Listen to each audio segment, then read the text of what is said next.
Good morning everyone, Gadget here with another video for you, and this is the Panasonic S1H Deep Dive.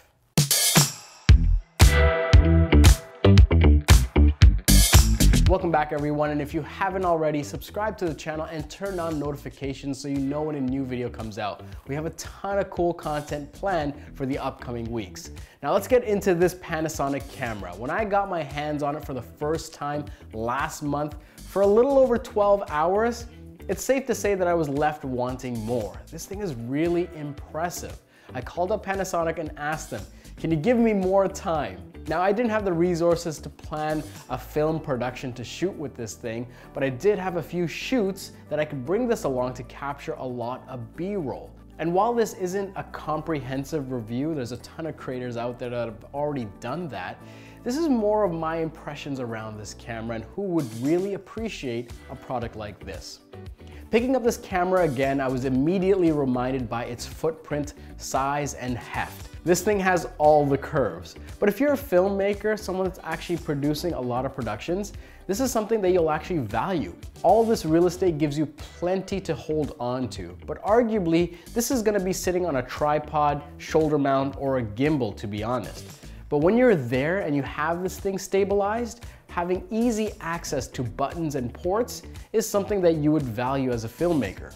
And you have that because of the real estate. It's not hard to find any one of those 3 recording buttons. And having access to USB-C, full HDMI, or your microphone in is really easy to find. And not only does the rear LCD articulate and rotate, you can actually shift the panel upward and angle it toward you so it doesn't actually get in the way with any cables that you might have plugged into the camera. It's that attention to detail and innovation that users will really appreciate when they're in the field and have a lot of things plugged into this camera. And yes, the camera does have a vent on it, but what's really cool is that even with this vent, you have something that's still dust, freeze, and water resistant. More on that later. Let's talk about the footage. When I was sitting in the Dolby Atmos Theater in Los Angeles and Panasonic was playing some of the films that directors created with the S1H, I was blown away. The color, the fidelity, the way that this looked was simply impressive. And I'll tell you right now, I'm not a filmmaker, not by any means. But looking at the footage, I was inspired to take this thing with me and see what kind of content I could capture. Using Vlog for more of the content, I was left impressed. Now, everyone's gonna have a preference when it comes to their color. I will say though, for me, Vlog is up there, maybe number 1 or 2 when it comes to color profiles for video.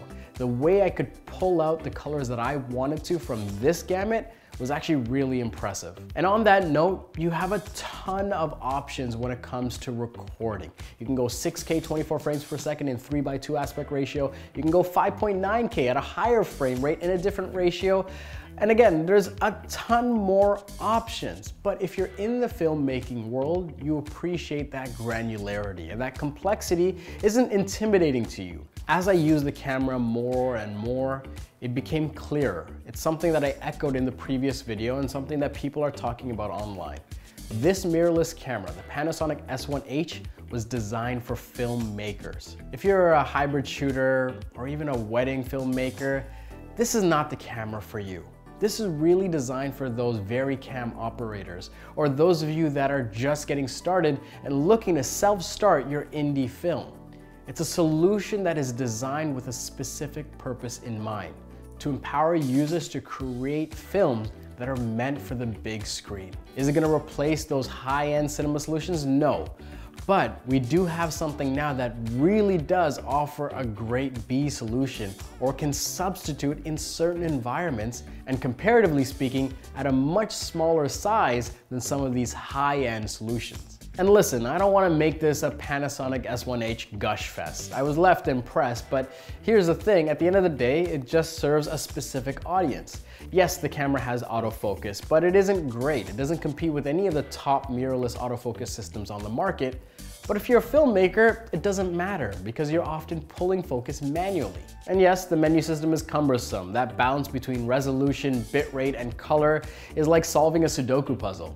But if you're a filmmaker, it speaks your language. It's in a world that you already play in and makes complete sense to you. And yes, the L mount system that this camera uses, well, there's not a lot of lenses available, and the lenses are quite expensive.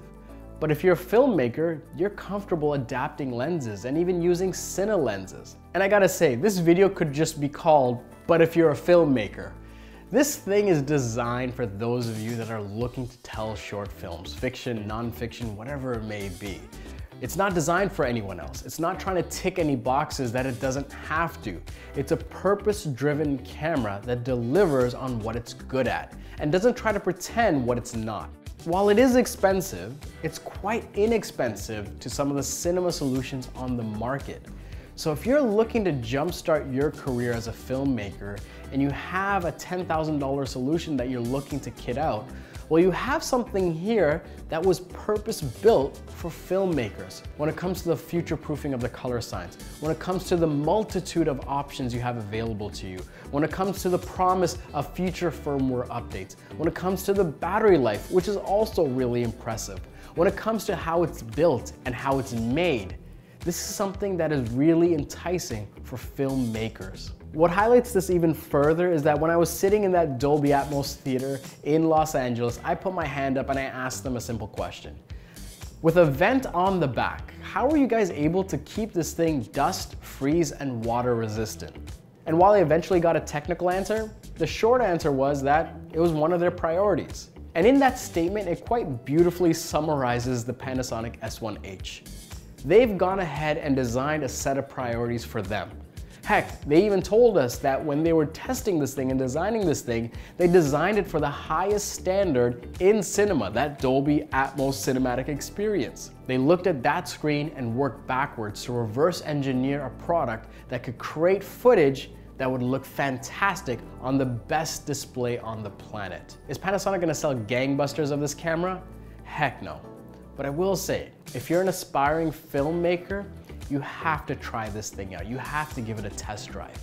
When you tweak it and customize it to your workflow, it really is impressive. And while I didn't have the budget to make my short film, bringing it along my existing projects and just using it to capture B-roll and testing and playing with the different formats, I was just shocked at the color and fidelity that this camera could render in the environments that I shot it in. And again, a lot of these environments that were low light environments where ambient light wasn't in my favor.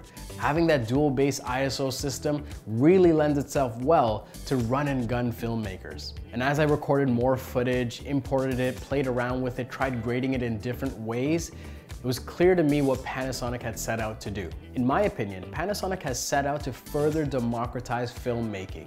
And if you ask me, they did. Thank you so much for watching the video. If you have any questions or opinions about this camera, be sure to let me know in the comments below. And if you haven't already, subscribe to the channel and turn on notifications so you know when a new video comes out.